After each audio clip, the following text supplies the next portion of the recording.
Iran ಮೇಲೆ ತಾನು ಎಸಗುತ್ತಾ ಇರುವಂತಹ ಎಪಿಕ್ ಫ್ಯೂರಿ ದಾಳಿಗೆ ಅಮೆರಿಕಾಗೆ ಇರುವಂಥ ಕಾರಣಗಳಿವೆ.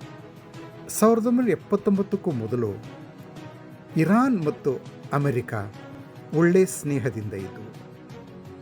ಆದರೆ ಯಾವಾಗ ಶಾ ಪತನವಾಗಿ ಅಲ್ಲಿ ಮೂಲಭೂತವಾದಿ ಆಡಳಿತ ವ್ಯವಸ್ಥೆ ಬಂತೋ ಆಗ ಆ ಎರಡೂ ದೇಶಗಳು ಶತ್ರುಗಳಾದವು.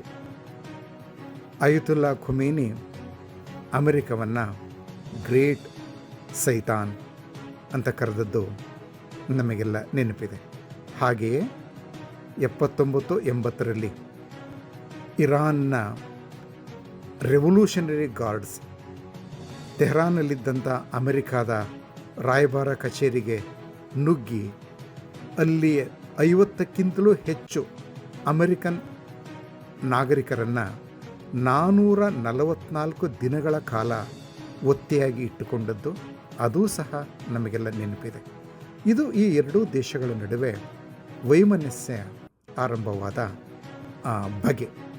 ಅನಂತರದ ದಿನಗಳಲ್ಲಿ ಇರಾನ್ ನ್ಯೂಕ್ಲಿಯರ್ ವೆಪನ್ಸನ್ನು ಪಡ್ಕೋಬೇಕು ಅಂತ ಪ್ರಯತ್ನ ಆರಂಭಿಸಿದಾಗ ಆ ಪ್ರಯತ್ನ ಯಶಸ್ವಿಯಾದರೆ ಇರಾನ್ ಒಂದು ರೀಜನಲ್ ಪೀಸ್ಗಷ್ಟೇ ಅಲ್ಲ, ಅಮೆರಿಕಾದ ಸೆಕ್ಯುರಿಟಿಗೂ ಸಹ ಒಂದು ಪೊಟೆನ್ಷಿಯಲ್ ಥ್ರೆಟ್ ಆಗ್ಬೋದು ಅಂತ ಅಮೆರಿಕಾದ ಸರ್ಕಾರಗಳಿಗೆ ಅನಿಸಿದ್ದರಲ್ಲಿ ಆಶ್ಚರ್ಯ ಇಲ್ಲ. ಆಗ ಅಮೆರಿಕಾದ ಗುರಿ ಏನಾಯಿತು? ಇರಾನ್ ಶತಾಯಗತಾಯ ನ್ಯೂಕ್ಲಿಯರ್ ವೆಪನ್ಸ್ಗಳನ್ನು ಗಳಿಸ್ಕೋಬಾರ್ದು ಅಂತ.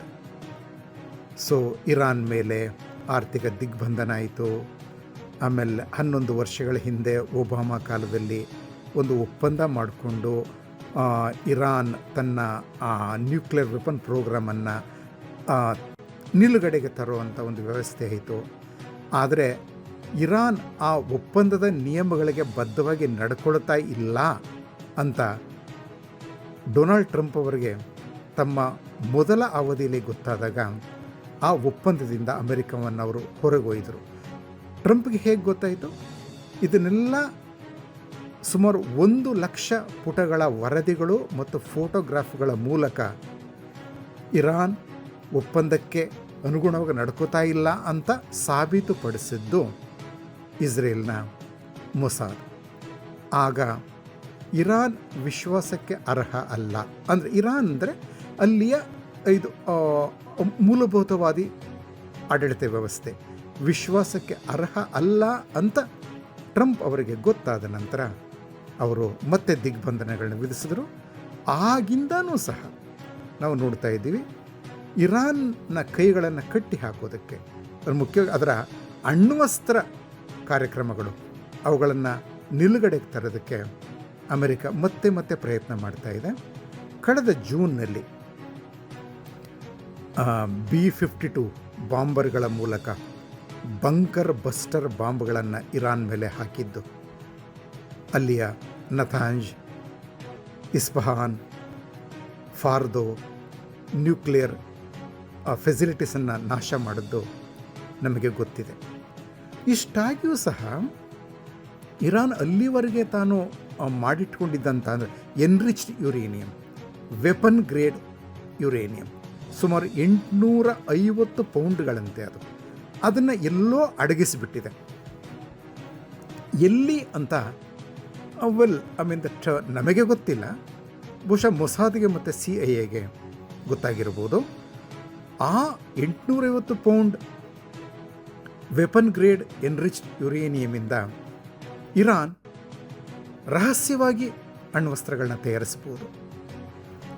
ಹೀಗೆ ಇನ್ನು ಅವಕಾಶ ಕೊಟ್ಟರೆ ಇರಾನ್ ಅದನ್ನು ಮಾಡಿಯೇ ಮಾಡ್ತದೆ. ಮತ್ತು ಇರಾನ್ನ ಮಿಸೈಲ್ ಪ್ರೋಗ್ರಾಮ್ ಇನ್ನೂ ಮುಂದುವರಿತಾನೆ ಇರೋದರಿಂದ, ಮತ್ತು ಇತ್ತೀಚೆಗೆ ಚೈನಾದಿಂದ ಹೈಪರ್ಸಾನಿಕ್ ಮಿಸೈಲ್ಗಳನ್ನು ಅದು ಗಳಿಸ್ಕೊಂಡಿದೆ ಅಂತ ಸುದ್ದಿ ಬಂದಾಗ ಅದು ಅಣ್ವಸ್ತ್ರಗಳನ್ನು ಗಳಿಸ್ಕೊಳ್ಳೋದಕ್ಕೂ ಮೊದಲೇ ಆ ದೇಶದ ಮೇಲೆ ಯುದ್ಧ ಮಾಡಿ ಅಣ್ವಸ್ತ್ರ ಕಾರ್ಯಕ್ರಮ ಅಷ್ಟೇ ಅಲ್ಲ, ಕ್ಷಿಪಣಿ ಯೋಜನೆಗಳನ್ನು ಸಹ ಸಂಪೂರ್ಣವಾಗಿ ನಾಶ ಮಾಡಬೇಕು ಅನ್ನೋದು ಅಮೆರಿಕಾದ ಗುರಿಯಾಯಿತು. ಅದನ್ನಷ್ಟೇ ಮಾಡಿದ್ರೆ ಉದ್ದೇಶ ಸಾಧನೆ ಆಗೋದಿಲ್ಲ. ಇರಾನಿ ಸರ್ಕಾರಿ ವ್ಯವಸ್ಥೆಯ ಮನಸ್ಸಿನಿಂದಲೇ ಅಣ್ವಸ್ತ್ರ ಬಯಕೆ ಮತ್ತು ದೂರಗಾಮಿ ಕ್ಷಿಪಣಿ ಬಯಕೆಗಳನ್ನು ಕಿತ್ತೊಗಿಬೇಕು. ಆಗಷ್ಟೇ ಇರಾನ್, ಅಮೆರಿಕ, ಪಶ್ಚಿಮ ಏಷ್ಯಾ ವಲಯ ಇಲ್ಲಿಗೆ ಥ್ರೆಟ್ ಆಗಿ ಅಪಾಯಕಾರಿ ಶಕ್ತಿಯಾಗಿ ಬೆಳೆದು ನಿಲ್ಲೋದನ್ನು ತಡಿಬಹುದು. ಸೊ ಅಂತಿಮವಾಗಿ ಮೂಲಭೂತವಾದಿ ಸರ್ಕಾರವನ್ನು ಕಿತ್ತೊಗಿಬೇಕು.